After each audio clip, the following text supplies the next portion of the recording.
설교가 강의 113번째 시간입니다.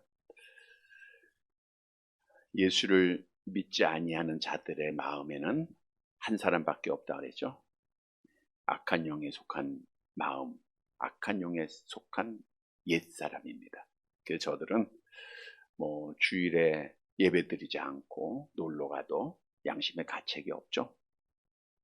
하나님 앞에 11조 안 드리고 주일 성수 안 하고 또 봉사 안 하고 기도 안 해도 죄의식을 느끼질 못합니다. 왜냐하면 당연히 하나님을 알지 못하고 하나님의 말씀을 알지 못하는 악한 영에 속한 자들이기 때문이죠. 그러나 지난주에도 말씀을 드린 대로 예수를 그리스도로 믿는 자들 안에는 새 사람이 창조되었다는 것. 그래서 우리는 항상 옛사람과 새사람이 함께 공존하고 있다는 거죠. 악한 영에 속한 마음 또는 성령에 속한 마음이 우리 안에 있다는 거예요. 그래서 이 두 사람이 항상 갈등을 하는 거예요. 매 시간 순간 갈등합니다. 이 시간도 아마 갈등할 수도 있어요. 악한 영은 자꾸만 하나님의 말씀을 지난주에 보면 다윗이 악한 영의 지배를 받았을 때 자기가 좋아하는 일 했죠. 하나님 앞에 기쁨을 드린 게 아니라 자기 기쁨을 위해서 인구조사를 해요. 또 하나님의 말씀을 들어요? 못 들어요? 못 들었죠. 마찬가지예요. 말씀 들어야 되는데 악한 영은 자꾸만 딴 생각하게 염려하게 하고 유혹에 빠뜨리고 악한 영이 하는 일들이죠. 또 다윗은 악한 영에 사로잡혔기 때문에 그는 악한 영의 지배를 받아서 결국 허무한 결과를 갖게 된다. 지난주에 말씀을 드렸습니다. 따라서 중요한 사실은 우리 성도들은 항상 이 두 사람 싸움에서 성령의 지배를 받은 삶을 살아야 돼요. 성령이 충만해야 됩니다. 그래야 우리가 정말 하나님의 뜻대로 생활할 수 있고 하나님 앞에 기쁨이 되는 자가 될 수 있음을 다시 한번 기억하시기를 바랍니다. 근데 성령의 충만함은 한 번만 받는 거 아닙니다. 우리가 주일날 성령 충만함 받았다 할지라도 조금 세상에서 살다 보면 또 기름이 다 떨어져요. 위태위태합니다. 우리는 항상 마치 기름통에 기름이 충만하듯 성령 충만함을 받아야 돼. 그래야 자신 있게 이 세상에서 믿음을 지키는 자가 되죠. 그러나 누구라도 악한 영의 지배를 받을 수 있다는 거예요. 언제라도 넘어질 수밖에 없는 연약한 자들이라는 거예요. 이사야서에 보면 히스기야의 왕, 유대의 3대 왕 중에 하나잖아요. 얼마나 믿음이 좋은 왕입니까? 그런데 이 히스기야 왕이 물론 믿음이 좋을 때는 아수르 왕 사네립이 공격을 하고 성을 점령하고 협박을 하고 위협을 할지라도 그는 어떻게 했는가? 우리 이사야서 37장 1절 말씀을 볼까요? 같이 봅니다. 히스기야 왕이 듣고 자기 옷에 옷을 찢고 굵은 배 옷을 입고 여호와의 어디로 가요? 여호와의 전. 성령의 지배를 받으면 어려움이 생기면 어디로 갑니까? 여호와의 전으로 오는 거예요. 그럼 답이 있죠. 여호와의 진으로 와요. 그리고 와서 뭐라고 기도하느냐? 이사야 37장 17절 함께 봅니다. 여호와여 귀를 기울여 들으시옵소서. 여호와여 눈을 뜨고 보시옵소서. 사네빌이 사람을 보내어 살아계신 하나님을 해방하는 모든 말을 들으시옵소서. 이렇게 성령 충만하실 땐 하나님만 의지하고 하나님께 영광 돌리고 하나님 앞에 기도하는 자, 여호와의 전을 찾는 자예요. 또 히스기야 왕이 죽을 병에 걸리지 않습니까? 아유, 걱정하고 근심하는 것이 아니라 사람을 찾아서 의원을 찾아서 간 것이 아니라 우리가 잘 아는 대로 이렇게 했죠. 이사야서 38장 2절 3절 함께 봅니다. 히스기야가 얼굴을 벽으로 향하고 여호와께 기도하여 이르되 여호와여 구하오니 내가 주 앞에서 진실과 전심으로 행하며 주의 목전에서 선하게 행한 것을 기억하옵소서 하고 히스기야가 심히 통곡. 누구의 지배를 받고 있는 거예요? 성령의 지배를. 그런데 계속해서 성령 지배 받아야 되는데 이렇게 기도하고 주를 의지하고 병고침을 받아요. 근데 바로 또 악한 영의 지배를 받더라고요. 바벨론 왕이 히스기야 왕이 병들었다 고쳤다 나음 얻었다라는 소식을 듣고 사신을 보내잖아요. 사신을 보낼 때 히스기야 왕이 너무 기뻐서 선물 기쁘게 받고 자기의 왕궁의 보물, 성전의 기구를 다 보여주죠. 이건 왜 보여줬냐면 자기 자랑하는 거예요. 자기를 높여, 나 이런 사람이다. 네? 악한 영의 지배를 받다가 자기를 자랑하고 자기를 높여요. 사실 하나님이 다 그렇게 하셨는데, 하나님께 영광을 돌려야 되는데 자신이 영광을 돌리는 거예요. 결국 이 일로 인하여 유다가 바벨론에 그 모두 보여줬던 것을 다 빼앗기죠. 멸망을 당하죠. 그러니까 이렇게 히스기야 왕도 성령의 지배를 받을 때도 있었고 악한 영의 지배를 받을 때도 있었다는 거예요. 그런데 더욱 중요한 것은 하나님을 의지하고 성령의 도우심으로 히스기야가 기도했을 때 하나님의 응답을 해야 하네요. 했는데 뭐라고 말씀하냐면 이사야서 37장 35절 말씀 볼게요. 이사야서 37장 35절 함께 봅니다. 대저 내가 나를 위하여 내 종 다윗을 위하여 이 성을 보호하며 구원하리라 하셨나요? 히스기야가 성령에 충만해서 하나님의 전에 들어가서 하나님 앞에 기도할 때 하나님이 약속을 하세요. 내가 이 성을 구원하리라. 근데 누구를 위하여? 나를 위하여. 그리고 누구를 위하여? 내 종 다윗을 위하여. 내 종 다윗을 위하여. 즉 다윗은 정말 하나님 앞에 인정받는 사람, 결국에는 하나님 앞에 복받은 사람이었다라고 하는 사실을 다시 한번 기억을 하게 하더라고요. 그래서 이스라엘 나라의 역사를 보면 다윗의 길을 갔느냐 안 갔느냐, 다윗처럼 했느냐 안 했느냐가 하나님 앞에 선을 행했느냐 악을 행했느냐의 기준이 되었다라고 성경은 우리에게 증거하고 있어요. 뿐만 아니라 다윗이 가장 큰 복 받은 것은 아브라함과 다윗의 자손 예수 그리스도의 세계라 말씀하고 있는 것처럼 메시아가 다윗을 통해서 후손을 피를 통해서 이 땅에 왔다는 거죠. 궁극적으로는 다윗은 하나님 앞에 복 받은 자더라고요.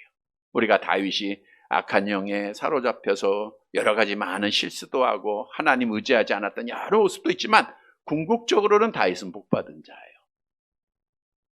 그래서 오늘 설교 제목이 역시 다윗이구나. 오늘 10절 한 절 말씀을 통해서 은혜를 받은 거예요. 역시 다윗은 다르구나. 그래서 우리도 역시 다윗.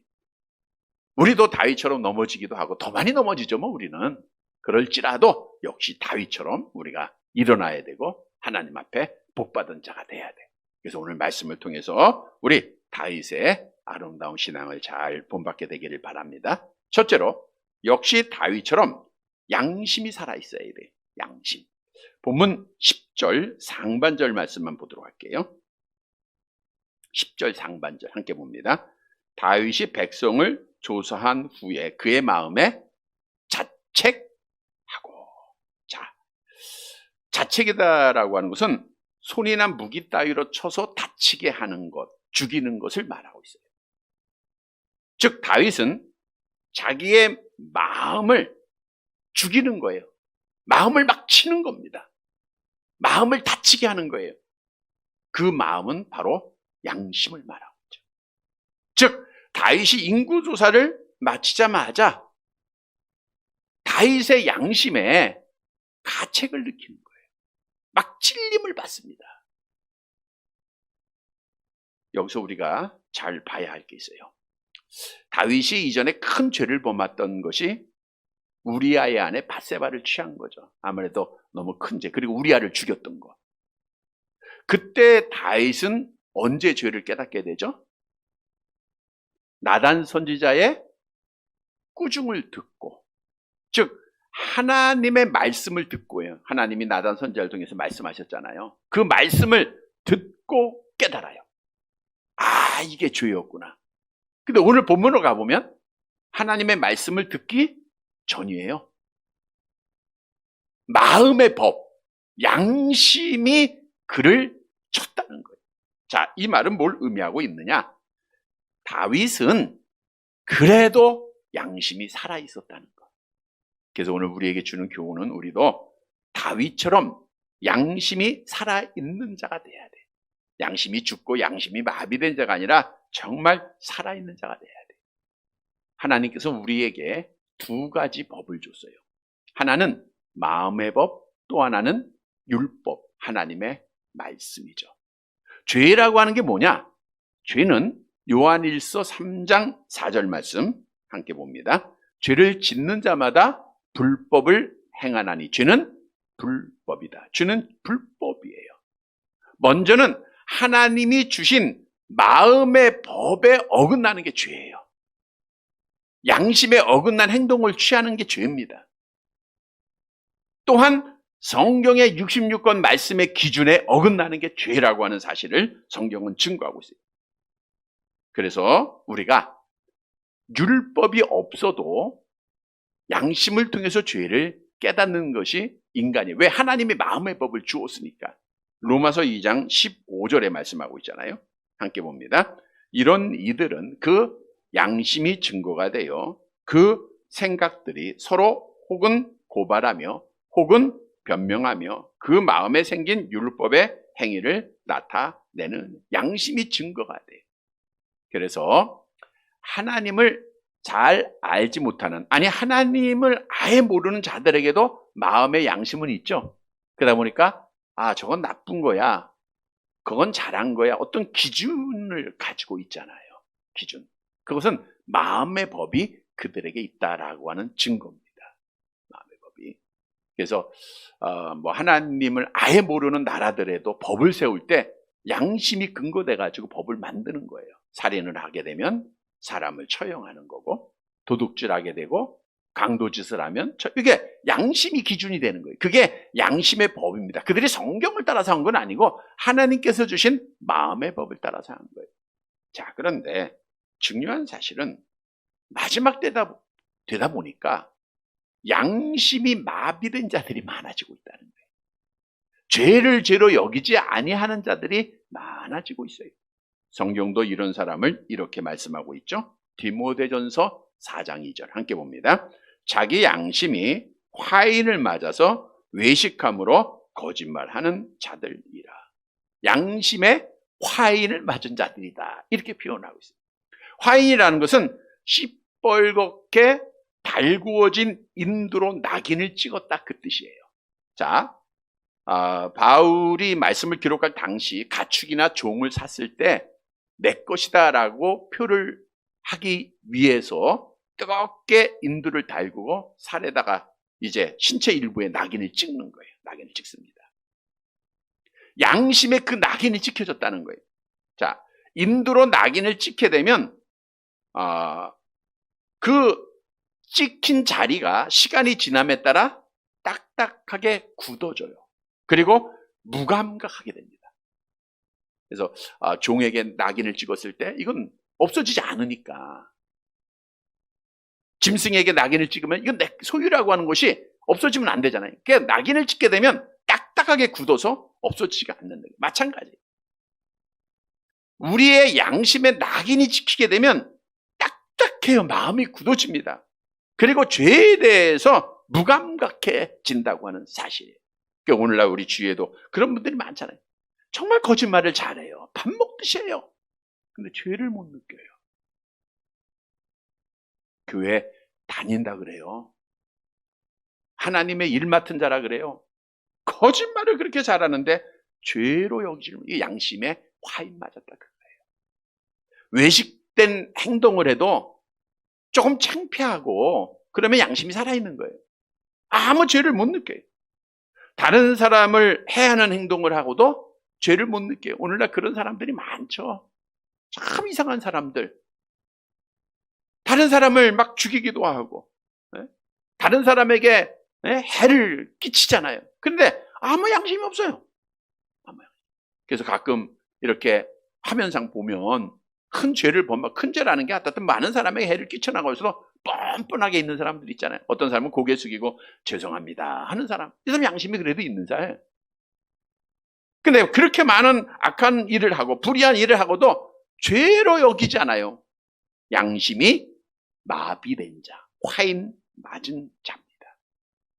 양심에 화인을 맞았다, 마비가 됐다는 것은 성령의 지배를 받은 것이 아니라 악한 영의 지배를 받았다라고 하는 의미예요. 우리가 잘 아는 내용 중에 아나니와 삽비라 부부가 베드로의 설교를 듣고 은혜를 받잖아요. 그리고 하나님 앞에 서약을 하죠. 내가 가지고 있는 땅을 팔아서 하나님 앞에 드리겠다.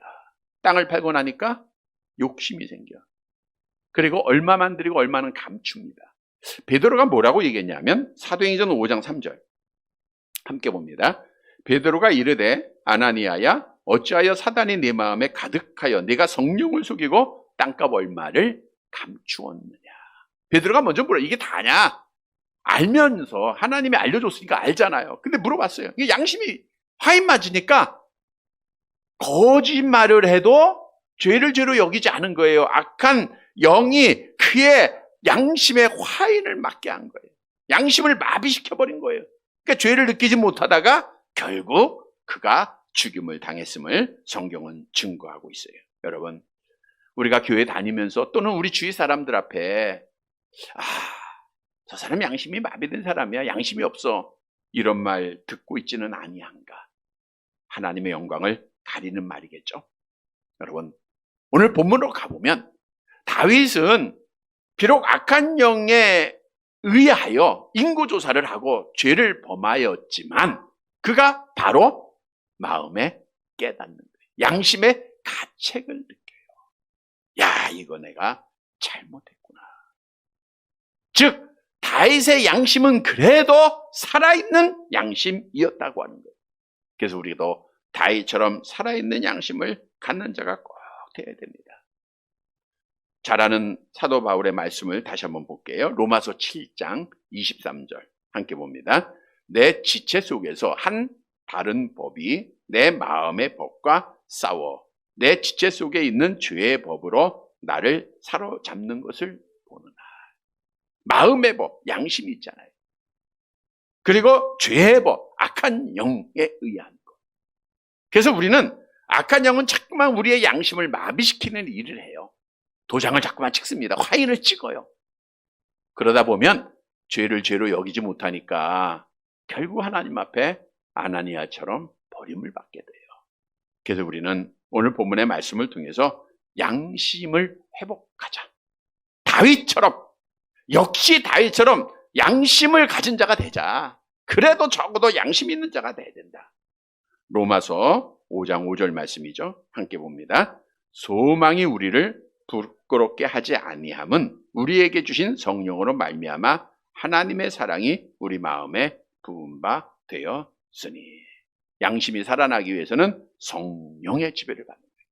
악한 영은 우리의 양심을 마비시키고 성령님은 우리의 양심을 살아나게 합니다. 성령에 충만하면 작은 거짓에도 자기의 죄를 깨닫게 돼요. 적은 어떤 악을 행한 일에도 마음이 너무너무 찢어지는 거예요. 양심이 살아있는 자예요. 양심이 살아있는 자는 소망이 있어요. 양심이 살아있는 자는 하나님 앞에 복을 받을 수가 있어요. 그래서 우리가 하나님 앞에 성령으로 나의 마음의 법을 살려야 됩니다. 성령의 지배를 받아서 내 양심이 살아나야 된다는 거예요. 성도 여러분, 오늘 본문 말씀처럼 다윗의 신앙을 본받아야 돼요. 다윗은 죄를 졌어요. 잘못했습니다. 악한 영의 지배를 받았습니다. 자기 좋아하는 일을 했습니다. 그러나 양심이 살아있었기 때문에 죄를 깨달았다는 것. 우리도 양심이 살아있는, 정말 양심이 하나님의 성령으로 가득 차서 작은 거짓, 작은 악, 작은 불의 앞에서도 나의 죄를 깨닫는 우리 성도들이 되시기를 간절히 바랍니다. 두 번째 대지로 역시 다윗처럼 회개를 해야 돼요. 회개. 본문 10절 중반절 말씀을 볼까요? 이제 양심을 통해서 다윗이 죄를 깨닫게 되죠. 이게 잘못된 거야 라고 하는 사실을 깨닫고 어떻게 했는가. 10절 중반절 그 다음부터 볼게요. 시작. 다윗이 여호와께 아뢰되 내가 이 일을 행함으로 큰 죄를 범하였나이다. 여호와여 이제 간구하옵나니 종의 죄를 사하여 주옵소서. 다윗이 양심을 통하여서 죄를 깨닫고 그는 하나님 앞에 나옵니다. 여호와 앞에 무릎을 꿇습니다. 여호와여 내가 큰 죄를 범했습니다. 여호와여 간구하오니 종의 죄를 사하여 주옵소서. 철저한 회개죠. 철저한 회개입니다. 다윗은 죄를 지으면 하나님으로부터 얼마나 큰 징계가 있는 것을 알았어요. 이 다음에 이제 우리가 하나님은 죄를 회개할 때 용서해야 하네요? 하죠. 근데 매는 때려요. 다윗은 이미 경험을 했잖아요. 그래서 그 경험을 가졌기에 빨리 회개하는 거예요. 어떻든 빨리 회개를 합니다. 하나님 앞에 죄를 범했을 때 하나님과 자기가 얼마나 멀리 떨어지고 하나님의 은총에서 죄된 것을 알았기 때문에 다윗은 죄를 깨닫자마자 철저하게 회개를 하는 거예요. 그래서 하나님 앞에 용서를 받아요. 오늘 본문 10절 중반절을 통해서 우리에게 주는 교훈이에요. 우리도 양심을 통해서 죄를 깨달았으면 바로바로 회개하는 자가 돼야 돼요. 다윗처럼 하나님 앞에 회개하는 자가 돼요. 여러분, 다윗의 회개는 철저한 회개입니다. 온전한 회개입니다. 지정의의 참된 인격의 회개예요. 우리가 그 회개를 베드로의 회개를 통해서 말씀을 드렸던 적이 있죠. 마태복음 26장 75절 함께 봅니다. 이에 베드로가 예수의 말씀에 닭 울기 전에 내가 3번 나를 부인하리라 하심이 생각나서 밖에 나가서 심히 여기서 통곡했다고 하는 것은 가슴을 찢고 애통하고 회개했다는 거잖아요. 완전한 회개예요. 다윗은 이미 나단 선지자의 꾸중을 듣고 철저하게 회개한 경험이 있어요. 내가 여호와께 범죄하였나이다. 오늘 똑같은 회개 말이에요. 내가 여호와께 범죄하였나이다.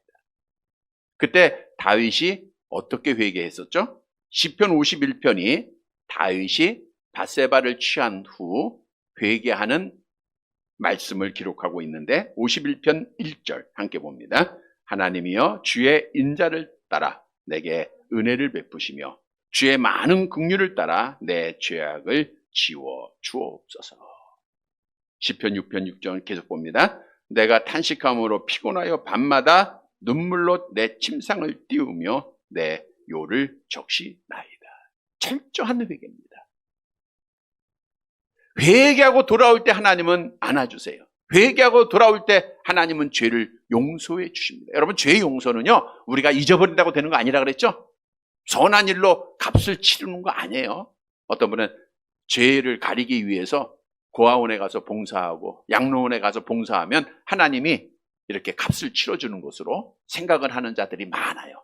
그래서 그런 일들이 있죠. 어떤 매스컴을 통해서 죄가 밝혀진 자들, 내가 이제 봉사하면서 살겠습니다. 어떤 선한 행위가 죄를 가려지는 거 아니에요. 죄는 하나님 앞에 나와 회개할 때 우리 하나님이 용서해 줄 유일한 도구예요. 그래서 회개를 우리가 잘해야 됩니다. 회개가 간단해요. 그 회개를 잘하면 하나님 앞에 복 받는 거예요. 성경도 말씀하죠. 시편 31편 1절 함께 봅니다. 허물의 사함을 받고 자신의 죄가 가려진 자는 복이 있나요? 죄가 가려진 자는 복이 있다. 왜? 죄가 가려지면 하나님과는 하나가 되는 거예요. 그러니까 하나님이 복을 직접 주실 수 있잖아요. 하나님이 말씀하시고 하나님의 말씀 듣고 하나님께서 직접적으로 가려진 게 없으니까, 장애물이 없으니까 바로 하나님 앞에 복을 받는 자가 돼야 돼요. 그래서 성경은 우리에게 회개할 것을, 또 회개하는 자에게 용서를 수없이 약속하고 있죠. 이사야서 44장 22절 함께 봅니다. 내가 네 허물을 빽빽한 구름같이 네 죄를 안개같이 없이 하였으니 너는 내게로 돌아오라. 내가 너를 구속하였습니다. 너는 내게로 돌아오라. 돌아온다고 하는 게 회개하는 거예요.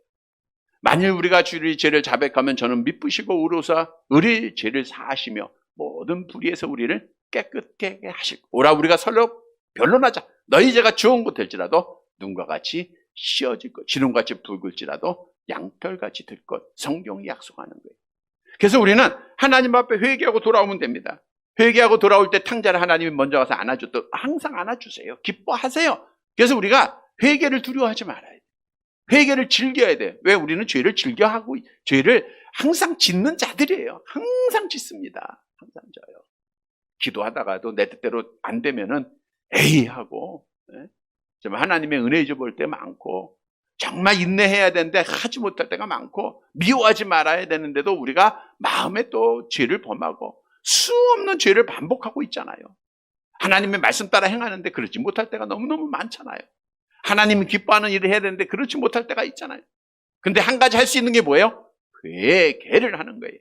회개하면 하나님이 복을 주신다 그랬죠. 자, 하나님은 성경을 통해서 말씀하고 약속합니다. 이사야서 55장 7절 함께 봅니다. 악인은 그의 길을 불의한 자는 그 생각을 버리고 여호와께로 돌아오라. 그리하면 그가 긍휼히 여기시리라. 우리 하나님께로 돌아오라. 그가 너그럽게 용서하시리라. 시편 103편 12절입니다. 동이 서에서 먼 것 같이 우리의 죄가를 우리에게서 멀리 옮기시고, 이사야서 43장에 보니까 내 죄를 기억하지 아니하신다. 오늘 본문의 다윗은 양심에 찔려서 죄를 깨달아요. 그리고 두 번째 뭐예요? 회개하는 거예요. 성도 여러분, 오늘 다윗처럼 회개하는 성도들이 되시기를 바랍니다. 내 죄를 깨달았으면 철저하게 두 손 들고 하나님 앞에 돌아오는 자들이 돼야 돼요. 세 번째, 역시 다윗처럼 하나님을 신뢰해야 돼요. 하나님만 신뢰해야 됩니다.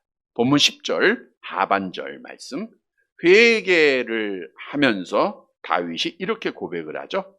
하반절 내가 심히 시작, 내가 심히 미련하게 행하였나이다 하니라.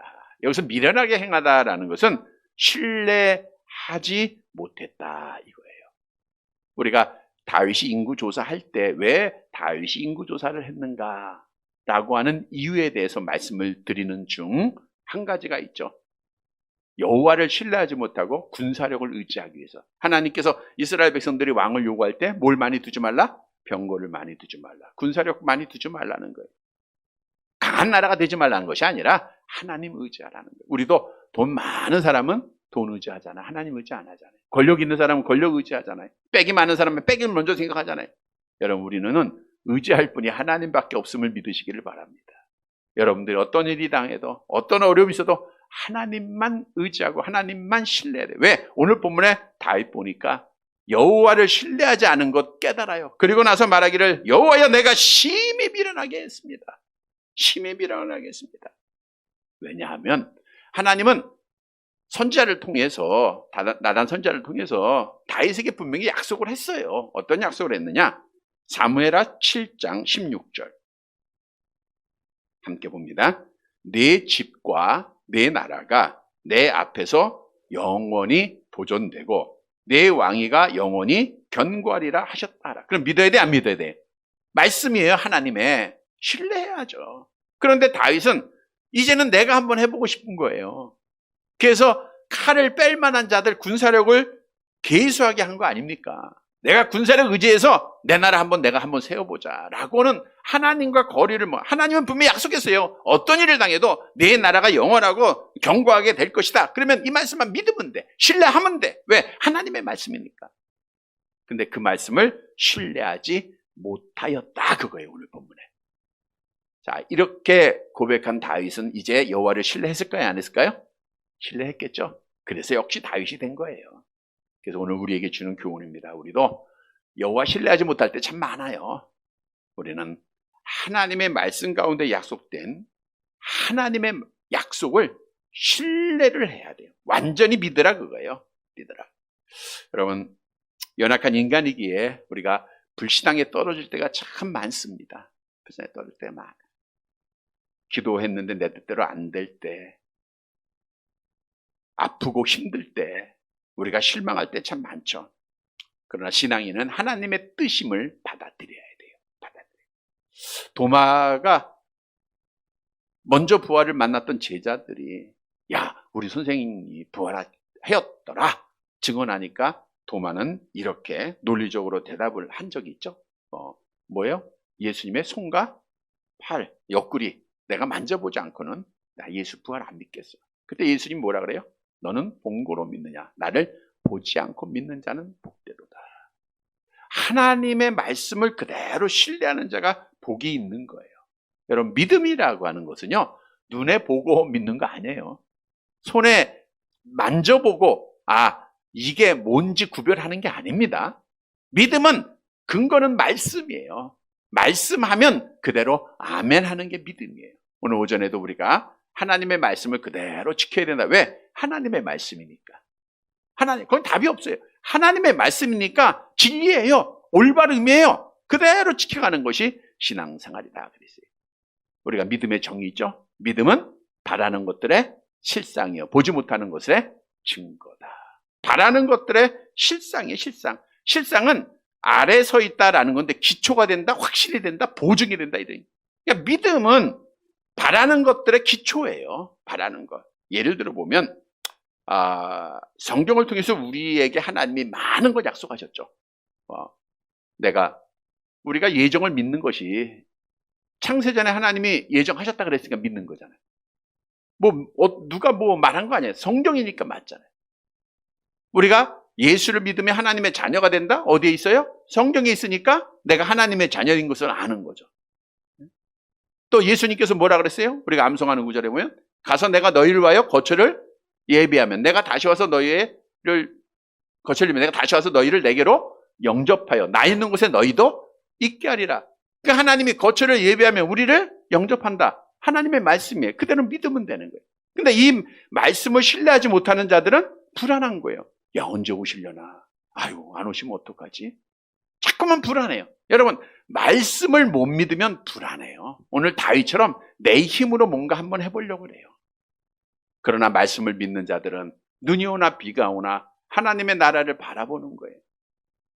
실제 우리는 이 땅에 살고 있지만 눈을 들어서 하나님의 나라를 바라보는 거예요. 그러니까 웃을 수 있는 거죠. 하나님의 나라 보니까 인내하는 거죠. 나라를 바라보니까 기뻐할 수 있는 거 아닙니까?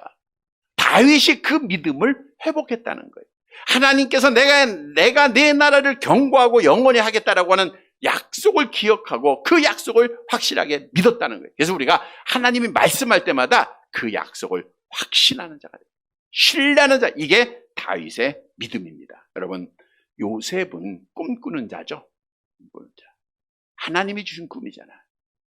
그거를 신뢰를 했어요. 그가 종으로 팔려가고 옥에 갇히고 억울한 일 당하고 답답한 일 당해도 아무 말 안 해요. 지난주에도 예수님께서 아무 말씀 안 하셨죠? 왜 안 하셨다 그랬어요? 모든 염려를 누구께 맡겨? 여호와께 다 맡기는 거예요. 여호와를 신뢰하니까. 신뢰할 만한 사람한테 맡기는 거 아닙니까? 하나님은 우리의 모든 문제의 구원자여 반석이시여 산성이 되심을 알기에, 왜? 성경에 말씀하니까 다 맡겨버리는 거예요. 그러니까 편안해요. 요셉도 그 억울한 일 하나도 생각을 안 해요. 도리어 형들은 그래도 양심은 있는지 가책이 됐는지 아버지 죽고 나서 무서워하더라고요. 여러분, 요셉은 하나님의 약속을 신뢰하는 자. 그래서 그가 끝까지 믿음을 지키고 하나님 앞에 복을 받았죠. 유다 백성들이 바벨론의 포로로 잡혀갑니다. 꿈이 있어요. 뭐예요? 70년 만에 우리가 회복될 것이라고 하는 선지자를 통해서 약속하신 말씀이 그들에게 있었기 때문에 그걸 신뢰하니까 인내가 돼요. 꿈이 생기더라고요. 어려움 있고 땀을 흘려도 그들이 참을 수 있었던 거예요. 여러분, 여호와의 약속은 영원합니다. 이사야서 26장 4절 이루어짐을 우리가 신뢰해야 되겠죠? 같이 봅니다. 너희는 여호와를 영원히 신뢰하라. 주 여호와는 영원한 반석. 그래서 영원히 신뢰하시기를 바랍니다. 우리 여호와를 영원히 신뢰하면 성경대로예요. 두려움이 없어져요. 이사야서 12장 2절 함께 봅니다. 보라, 하나님은 나의 구원이시라. 내가 신뢰하고 두려움이 없으시리니 주 여호와는 나의 힘이시며 나의 노래시며 나의 구원이십니다. 내가 신뢰하니까 두려움이 없어져요. 다윗이 여호와를 신뢰하니까 골리앗 앞에도 두려움이 없어요. 여호와를 신뢰하니까 반석이 되니까 사울왕이 죽이려고 해도 그가 당당하게 다 인내할 수 있었던 거예요. 여호와를 신뢰하면 두려움이 뿐만 아니라 여호와를 신뢰하면 형통하게 된다 그랬죠? 역대하 20장 20절 함께 봅니다. 유다와 예루살렘 주민들아, 내 말을 들을지어다. 너희는 너희 하나님 여호와를 신뢰하라. 그리하면 견고히 서리라. 그의 선지자들을 신뢰하라. 그리하면 형통하리라. 우리가 하나님의 말씀을 신뢰하면요, 견고하여 흔들림이 없어요. 그리고 형통합니다. 만사 형통, 여호와를 신뢰함에 있어요. 여호수아에게 하나님께서 말씀하잖아요. 내가 모세에게 명한 그 명령을 지켜 행하라. 그러면 네가 어디를 가든지 형통하리라. 내가 너와 함께 하겠다. 여호와를 신뢰하면 형통합니다. 여호와를 신뢰하는 자에게 하나님께서 뭘 주실까요? 이사야서 30장 15절 함께 봅니다. 주 여호와 이스라엘의 거룩하신 이가 말씀하시되 너희가 돌이켜 조용히 있어야 구원을 얻을 것이요 잠잠하고 신뢰하여야 힘을 얻을 거예요. 여호와만 바라보면 힘을 주세요. 여호와를 앙망하는 자에게 뭘 줘요? 새 힘을 주시는 거예요. 독수리의 날개치며 올라간 같아요. 걸어가도 곤비치 않고 달려가도 피곤하지 않아요. 왜? 여호와께서 힘을 주시니까. 그래서 우리가 여호와를 신뢰해야 돼. 성도 여러분, 오늘 본문에 다윗이 여호와를 신뢰하지 못했다가 죄를 범해요. 그래서 그가 회개할 때 고백을 해요. 여호와여, 내가 미련하게 행했습니다. 내가 여호와를 전적으로 믿지를 못했습니다. 그 말씀을 받아들이지 못했습니다. 그리고 그가 여호와를 신뢰하는 믿음의 사람으로 변화가 됩니다. 하나님을 얼마나 많이 찬양했습니까? 시편 보면 다윗이 거의 다 졌잖아요. 우리도 여호와를 신뢰하고 하나님 앞에 형통하고 하나님 앞에 평안하고 하나님 앞에 견고하면 복을 받고, 그래서 날마다 하나님을 찬양하는 자들이 되시기를 바랍니다. 말씀을 정리해 드립니다. 우리가 성경을 전체적으로 보면 역시 다윗이에요. 비록 우리와 같은 인성이기에 넘어질 때 있고 실패할 때 있고 낙심할 때 있고 쓰러질 때 있었지만 역시 다윗은 일어나더라고요. 역시 다윗은 하나님 앞에 복받은 자의 증거가 되더라고요. 그래서 우리가 역시 다윗이었다라고 하는 사실을 기억하면서 오늘 사무엘하 24장 10절의 말씀을 함께 묵상했습니다. 오늘 말씀 가운데서 우리가 다윗처럼 다윗의 신앙을 본받는 시간이 되기를 바랍니다. 먼저 성도 여러분, 다윗은 어떻게 했어요? 양심이 살아있었다. 우리도 양심이 살아있는 자가, 양심이 살아있는 것은 성령을 충만함을 받아야 돼요. 우리가 악한 영을 받으면 양심의 화인을 맞게 돼. 죄를 죄로 여기지 못합니다. 성령으로 죄를 죄로 여기는 자가 되어야 돼요. 또한 다윗처럼 회개하는 자가 돼야 돼요. 죄를 깨달았으면 회개해야 됩니다. 그리고 다윗처럼 여호와를 신뢰하는 자가 되라. 그래서 결국 우리도 마지막 날에는 정말 신앙생활 잘했다, 믿음 잘 지켰다, 복받은 자다. 우리 엄마는 정말 복받은 자다. 얼마나 귀한 말입니까? 얼마나 귀한 말이에요. 사랑하는 성도 여러분, 오늘 다윗처럼 우리가 그 신앙 아름답게 잘 본받아서 하나님 앞에 마지막까지 믿음 지키고 복받는 사랑하는 성도들이 되시기를 주님의 이름으로 간절히 바랍니다.